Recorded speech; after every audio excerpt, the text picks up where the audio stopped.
Baltimore Ravens might have not gotten any awards at the NFL honors ceremony, but at least we came away with something. Team Keep It Clean. Make sure you subscribe to the channel and turn them notifications on. Also, leave a like on the video because we got to celebrate the positive from the NFL honors ceremony. Derrick Henry, who has been a wonderful addition to our Baltimore Ravens. We love Derrick Henry. Derrick Henry has been amazing. And I always talk about how it's just so crazy that with Derrick Henry, there were all these games where the Ravens seemed to have forgotten about Derrick Henry. It was early in the season where there would be these games where it would just be like, hey, what's Derrick Henry doing on the sidelines? He would have a big run and they would take him out, or sometimes they would forget to implement him in the run game. How do you forget that? I don't know, but the Ravens found a way to do it.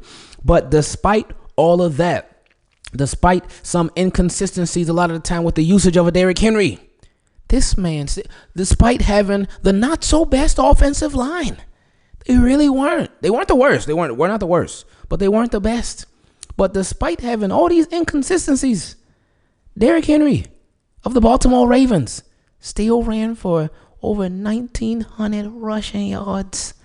That is insane. And every time I think about it, it doesn't make any sense to me. Because I am somebody who, hey, if I'm right about something, I'm right. I'm going to let you know. Not in no like gloating way, no showboat way. But if I'm wrong about something, I'll let you know too. And with Derrick Henry going into this season, I told y'all, I thought when somebody asked me, what the stats you think Derrick Henry going to have this year? I said, I think he'll be at or around about 1,000 yards. I don't think he's going to be going crazy like he was doing in Tennessee, only because he's not going to be the focal point. He's not going to be the focal point of this offense because we got a Lamar Jackson. We got a Mark Andrews. We got a Likely. We got a Zay Flowers. Who knew Rashad Bateman was going to show up the way that he did? But I'm like, we got all these other pieces. Derrick Henry coming to the mix. It's going to be nice. It's going to help. But he ain't going to go crazy like he did before. But boy, I was wrong about that. So Derrick Henry just almost doubled what I thought he was going to get. So I did say that he was going to get like 17 touchdowns though. And only because of since Gus Edwards, who wasn't a feature back for the Ravens, he got 13 the season before. So I'm like, they really respect Derrick Henry, so he's going to get even more. But anyway, Derrick Henry last night was talking to Diana Rossini, who been covering football for a long time, been covering NFL for a while. And he let her know like, hey, I want to retire a Baltimore Raven. And we've seen some players say those words before. We've heard players say those words before. And we know that just because a player says that, it does not make it a definitive statement that is going to happen. But that does give you that reassured confidence that Derrick Henry, he's here and he is here to stay. Because if you recall, Derrick Henry, obviously this year, he went crazy. He really seemed like he loved being a Baltimore Raven. I mean, you're going to love whatever team pays you and give you that opportunity. But Eric DeCosta, he spoke in the way that he spoke about Derrick Henry in that end of season presser. He talked about how, they're going to look at things with Derrick Henry when it comes to reworking and redoing his contract. But that comes as no surprise to anybody because we knew going into the season, before Derrick Henry even took a snap for the Baltimore Ravens, we knew that the contract was going to be a discussion because had Derrick Henry did great like he did do this year, like we had all hoped for, didn't necessarily expect it like that, but we certainly hoped for it. Had he done great like he did, Ravens, they're going to re-sign and rework his contract. But had he not done so well, which I'm glad we don't got to have this conversation, but had he not done so well, then all of his guaranteed money was in the previous year.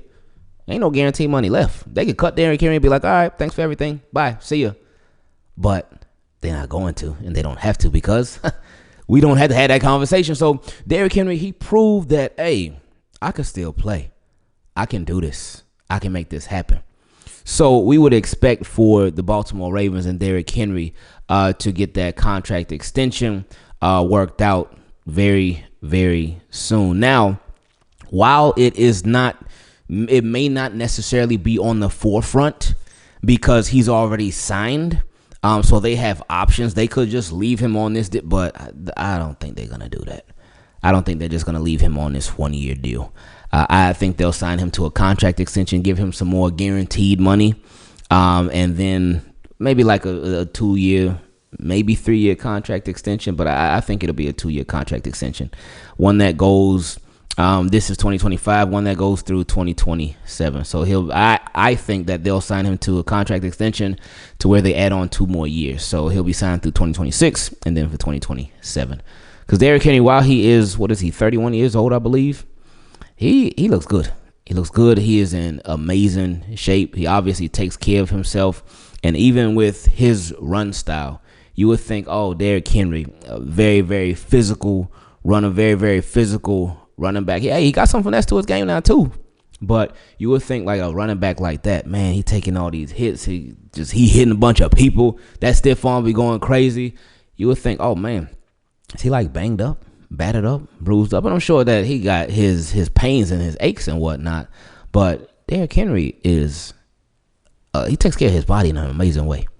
And we did hear before the season even started, we heard about his regimen, as far as like he spent like I think $200,000 a year on his chef, his workout stuff, his body, and just everything that goes into taking care of himself. So he definitely makes a big investment annually on that. But we see exactly what it got us.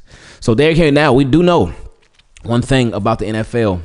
It's a nasty business. It's cold business. And we have seen where players have said stuff like this. Oh, I want to retire with this team. Well, even like, I want to stay with this team. If I'm not playing for the Ravens, I don't want to play for nobody else. Because you remember Anquan Bolden, he said that. And you saw what happened with him. He ended up getting shipped off, traded, while he was in Africa.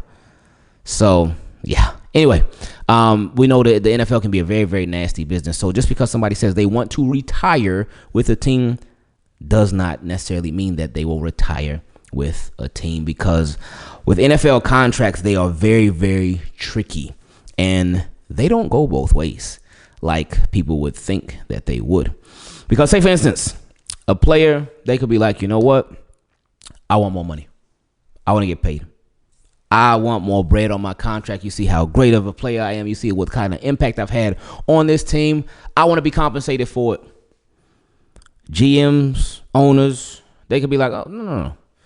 This is the contract that you signed for. This is what you agreed to. So you are going to you're going to play this contract out. Man, we ain't doing nothing to your contract. It's going to stay as is. But at the same time, a couple different scenarios. If a player underperforms, if they're not looking so good, then teams will be like, oh, you know what? Hey, we want you to take less money. Or they could flat out cut or trade you. Or if they just straight up don't want you no more, the teams won't be like, oh, you know what? You sign this contract. We want you to see you're going to play this contract out. This is what we agreed to. And even though we don't want you anymore, even though we want to get rid of you, this is the contract that we agreed to. And you're staying right here. No, not when they want to trade you. Not when they want to get rid of you. Teams will be like, oh, contract. We ain't worried about that. Bye. See ya. So it doesn't go both ways.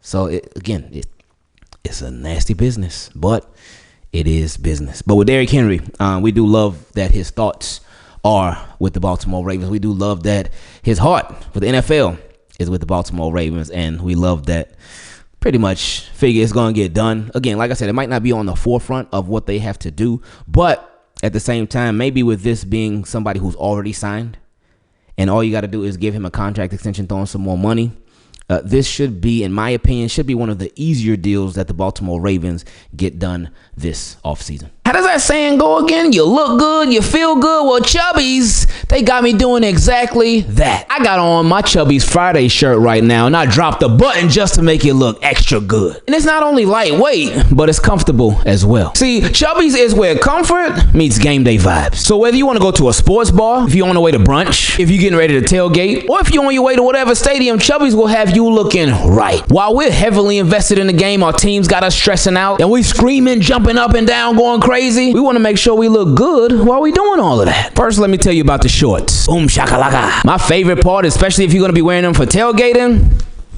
they're stretchy. These original stretch shorts put Chubbies on the map for a reason. They're available in 4-inch, 5.5-inch, and 7-inch inseam length. So it all just depends on how much of them beautiful thighs you want to show off when you're wearing them. And when you pair those shorts with these Friday shirts from Chubbies, ooh, Woo! It's game over, my friend. And you know, here at Team Keep It Clean, we always talk about how much we love versatility, and that's exactly what these shirts bring. From casual button-downs to more retro-inspired prints, these shirts are built for acting a little crazy, or if you want to take a more chill approach. Either way. Now, since I know you know this looks really, really good, imagine how much better it will look on you. Now, how can you get your hands on some Chubbies clothing? Well, you know, I gotta let you know. Chubbies is here to help you take on 2025 in style, starting with the comfiest, most versatile gear you've ever worn. For a limited time, our friends at Chubbies are giving our listeners 20% off with the promo code Ingraven20 at checkout at chubbyshorts.com. That's 20% off your order with the promo code Ingraven20. Support our show and tell them that we sent you. No matter where 2025 takes you, Chubbies has the gear to keep you comfortable and looking your best. I will reach my favorite part of these videos where we get to feature your questions. If you would like to take part in it, you can send an email to teamkeepitclean@gmail.com, or for the Team Keep It Clean patrons, and if you would like to join them, you can go to patreon.com/Ingravenvids. You can send your question in a DM directly on Patreon. First question came from my guy, Chaz. He said, another great year with a tough loss. It hurts, but I won't linger on it. I say get stronger in the draft and turn the tide. I say we bring King Henry back. Oh, we were just talking about that. Get better on the offensive line. Oof, that would be real nice too. And I mean, can the Baltimore Ravens really get better on the offensive line? I think the only way that they can actually get better is if Ronnie Stanley is brought back, and they obviously add some positions of strength at the left guard position. Because if Ronnie Stanley isn't brought back, which is a very big possibility, I don't really see a way where you can actually get better. But we'll see. Anyway, he said, I think our running game can get even stronger with this draft class of running backs. I think Scatibo would make us stronger. He's a freight train downhill running back, and we can punish teams with that kind of play. We will get over the hump. Just believe and stay with the process. What is the process right now with the Baltimore Ravens, though? Now, when you said with Scatibo, if they were to add a running back, my wonder would be, how would they implement him, though? Because we've seen, and obviously this was Todd Monken's first year with Derrick Henry. And I mean, yeah, he got 1900. Oh, that was great. But we saw Derrick Henry implemented. We saw a lot of Justice Hill implemented. But when we got Keith Mitchell back, it was like, okay. Oh, what? Is Keith Mitchell active today? Is he playing? And a lot of times he would be, but he wouldn't be involved. And then they ended up pretty much shutting him down toward the end of the year. But how would, because we've had this conversation, because I think it was actually you that brought up Henderson, I believe. So I just wonder if they did add another running back, and I mean they still have Rasheen Ali, but how would they implement that third running back? That would be interesting. I just don't see the Baltimore Ravens doing that. Anyway, he also said, I don't know about you, but I actually like that Lamar Jackson and Derrick Henry and Roquan didn't participate in the Pro Bowl. To me, it showed a seriousness about really wanting to win a Super Bowl. To me, it just seemed like those three are about their business. What do you think? I mean, yeah, you can get that, but is Marlon Humphrey not about his business? He certainly is. Is Kyle Vanoy not about his business? He certainly is. So I don't think just because somebody does go or doesn't go, it necessarily means that they are more or less about their business than somebody else. I just think they were like, you know what, we done been there before. We done earned that before. And I'm sure they appreciate it. They're like, no, we don't feel like it. So I don't think it was a big deal either way. I don't think this means, oh, man, they just so locked in. And they will be when the season starts. But they like, you know what? This is the time off. We're going to take this time off, and we're just going to take a break from all things NFL as much as we possibly can. Next question came from my guy, Malachai. He said, so what now? Hey, that's exactly how I feel. Anyway, he said, hey, Ingraven, hope you and the rest of the Ravens flock are doing well physically, but especially mentally. Appreciate that. He said, I hope Mark Andrews especially is doing well. We can all be mad at the outcome, but that play is hard to overcome, so I hope he is okay. But now onto the question, what now? In my opinion, I've come to the conclusion that whether it's Lamar or Harbaugh, one has to give. I just think this duo doesn't work. Oh, that's a very interesting. And I haven't heard anybody ever say it like that. Like this Harbaugh and Lamar duo doesn't work. I've obviously seen people say, "Oh yeah, Ravens should move on from John Harbaugh." I've seen that, but I haven't seen like this. Okay. He said, now it's not all on one or the other, but it's like in every playoff game, one of them is just making a critical mistake, and now it just affects the whole team. I just don't get it. What will it take for this team to finally figure it out? That is such a great question, and I love how you position this question and whatnot. He also said, I feel so bad for Lamar, the amount of criticism he's about to face, but I mean, how can we defend him? The stars were supposed to be aligned, but the Ravens somehow still folded. What do you think? I think I speak for most Ravens fans. This loss just made us numb. That's a powerful statement right there. With Lamar and Harbaugh, that's great points, because both of them have done things that have just set the team back in the playoff games. Last year, coaching was and turnovers this year. But again, both of them, with everything on the line, I think they made good decisions. Lamar in that first half, no. But then that second half, we straight now. He got it. And even Harbaugh in the first half, he could have done a better job of implementing Derrick Henry on the ground, because Derrick Henry was just nowhere to be found in that first half. Now, Bills, they were doing that thing too, but Ravens, they really got away from Derrick Henry big time. And there were some situations where they were in passing situations and whatnot, but still they got away from Derrick Henry big time. So that's on Harbaugh. But second half, they were just fine. So it's the turnovers. Again, that's been the biggest thing for the Baltimore Ravens in the playoffs. The turnovers.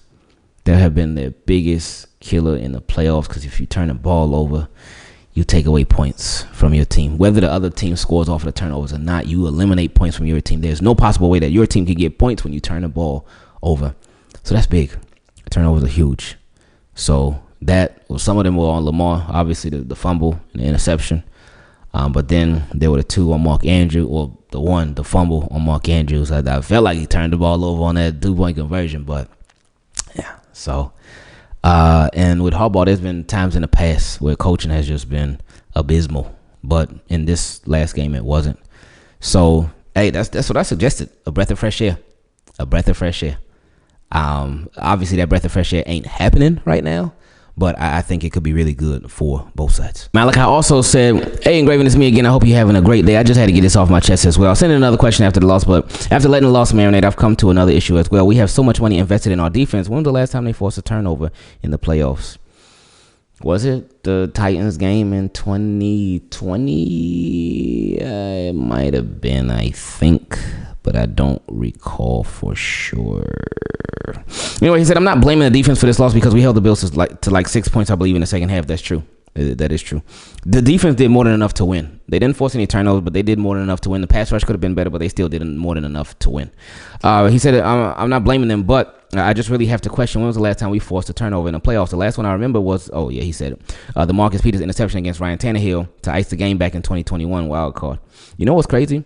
That didn't even close out the game, because the Titans still had a chance, but Ravens did close it out. Anyway, he said, we have stars getting paid on that side of the ball, like Kyle. Well, he ain't getting paid yet. I mean, he a first-round pick, so he making some money, but he ain't getting paid. Well, NFL paid yet compared to all of us regular people. Yeah, he getting paid, but anyway, he said, like Kyle, Roquan got paid. Big paid Matabike, he got paid up front, and none of them have forced a turnover. Again, I'm not blaming the defense for this loss, but they aren't off the hook. It's like the other team's defense can force turnovers on our offense, but our defense can't do the same. That's true. I can't even argue that one. That's true. He said, I don't know. Maybe I'm just being nitpicky and probably still frustrated, but I sure would love for the defense to be more dominant, because right now the offense does not fully have my trust in the postseason. Sorry for the rant. Just had to get that off my chest. Everyone's going to blame Lamar and Mark Andrews, and it's somewhat understandable, but I just think there are other aspects to look at as well. Yeah, the defense didn't force and really doesn't force any turnovers in the playoffs. They don't. But again, the Bills game is still not on them. The Chiefs game last year is not on the defense. They held the Chiefs to 17 points. 17 points. I think they held them to 3 points in the second half. So the Patrick Mahomes, Travis, those Chiefs, they held them to either 3 or 7 points in the second half. One of those two. But they held them down in the second half. So to do that to Case, it ain't. Yes, we would love for them to force more turnovers, but the defense, they've been doing enough for the Ravens to win in the playoffs. But yeah, we would still. It would make stuff a little better if they could start forcing some turnovers too. Next question came from my guy Elijah. He said, my first email since the AFC Championship loss. So from last year, that's a long time. He said, well, we back in Cancun. I expected this. Probably why I didn't bother sending any emails all season. This team played undisciplined football all year. No matter how good your offense is, that will cost you in the postseason. I wouldn't say they played undisciplined all year. They did have their little miscues here and there, though. Offensive line had a lot of pre-snap penalties. Some were legitimate. The Chiefs game, oh my goodness, it was so bad that the stuff that they were getting called against them. But and there were penalties on both sides. The turnovers were, they had some turnovers, but they weren't turning the ball over like crazy. Especially to close the season out, they were taking care of the ball. But yeah, so I can't say they played undisciplined all year. They did have their miscues here and there, though. Anyway, he said, now, time to vent, my brother. Why? Do everyone excuse Harbaugh for his incompetence? This team had been undisciplined for 5 years now. If it's not clock management, it's penalties. If it's not terrible challenges, it's dropped out passes and fumbles. You know, one of the most glaring things about this game, I went into expecting to be out-coached again. The man went for 2, and we didn't even punt the ball all game. I don't think people really understand how foolish that was. The defense is analytics, but statistically, we are average at best on converting those plays. On top of all of that, it was still the third quarter, and we still haven't punted the ball. The fact that people are okay with that, unfortunately, is a sign that my football fandom, like basketball, is coming to an end. Rule changes already makes it hard to consume certain parts of the game. Now we have analytics costing our team points, and it's not the first time. Second rant for the flock. Do y'all have amnesia for certain players? I understand being a trooper for personal because I am a Bateman and Marlowe trooper. So I've argued with Team Keep It Clean members and flock members about moving on and or keeping certain players, one of them being Ronnie Stanley. After one healthy season, the same people are arguing with me about dishing out left tackle money. Are we serious? Did we not see how Rose performed as a rookie? Oh, Rosengarten, you talking about? And he said, am I missing something? Is right tackle or left tackle cheaper? We drafted him one day to become our left tackle. Now we hold off and pay Ronnie for one healthy season out of his extension. Shaking my head with Tyler and Mr. Hammer Time himself coming up for contract extensions. I'm sorry, but to me, Ronnie became expendable unless he's returning on a deal. Mark has to go, likely needs to be elevated, and it won't work with him taking a back seat. Let's be real with ourselves about this organization. They always play favorites. Now, they certainly do. And that's a really, really good point with Ronnie Stanley. It is very, very tricky because this is the very first time that he's played all the games in the season. And it's like at left tackle, do you want to start over? Yeah, you go flip Rosengarten over there. And he didn't play left tackle before. So I think that's what they will do if they don't bring back Ronnie Stanley. But it's like, what about that right tackle then? What do you do there? Obviously, you had to figure it out. But so yeah, they got some decisions to make. That's a good one right there. That's a really, really good point. He said Tylan Wallace should have been our number 3 wide receiver this year. No surprise he took Nelly snaps. That extra meal could have went to somebody else. Just like likely, I was seeing his blocking improve tremendously late last season, which is a good indicator of who may get snaps on the field in this offense. Cola low-key is our best blocking tight end. Everyone has plenty of time now to check out who was blocking at tight end early with Henry's big runs to the outside. Obviously, we know Henry accidentally broke his arm, but there was a reason we always had him in with Pat Ricard on design run plays. Time to sing it. He said, nah, hey, goodbye to Mark Andrews. You had a great career here. 3rd best now tight end in Ravens history. It was great, and I hope you find much more success in your new home, just not in a Ravens uniform, and we must strip away his old safety blanket, just like they stripped T'Challa. They stripped T'Challa the power in Black Panther. All that ranting, but at the end of it, so he's saying, like, Mark Andrews needs to go. Now, we have seen Lamar Jackson. He could get it done like with or without Mark Andrews, but that's you saying Mark Andrews need to go. I know you're not the only person that say that, but is that based off of just the playoff? Is it just based off of this Bills playoff game? Is it based off of Mark Andrews playoff history, or is there something that you've seen with Mark Andrews where you like, you know what? No, let's move on. Anyway, he said all that ranting, but at the end of the day, if the incompetent one stays at the helm of this team, Mr. John Harbaugh, he will waste Lamar's incredible career. Thank you for all your hard work. I tap in and listen to all of his comments sometimes, but always hit that like button under the name Habitual Line. Oh, that's you, Habitual Line. Oh, man, this whole time, I didn't know that was you. This whole time, man. Yeah, man, I be seeing you all the time, man. I didn't know that was you. Okay, appreciate you, man. He said, P.S. Did anyone else notice the Ravens media team putting out videos every time John did something complimentary? They know the temperature and vibe about the head coach with majority of this fan base. It came off as desperate. It's sad when your media team has to show your fan base the times you are being a competent head coach. Whoa. Next questions came from Tammy. She said, keep in mind, some of these guys are not used to playing in this type of weather. Yes, they did make mistakes, but The DMV gets snow and ice, nothing like they get in Buffalo. So take that into consideration too. Well, Baltimore not part of the DMV, but I get what you're saying. But no, I just there ain't no excuse.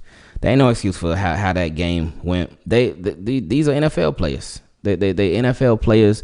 They are they professionals. So they play in all types of weather. And I get what you're saying. Buffalo cold is a different type of cold. I don't really think that the cold really played a factor though. I don't think it like messed up things for the Ravens.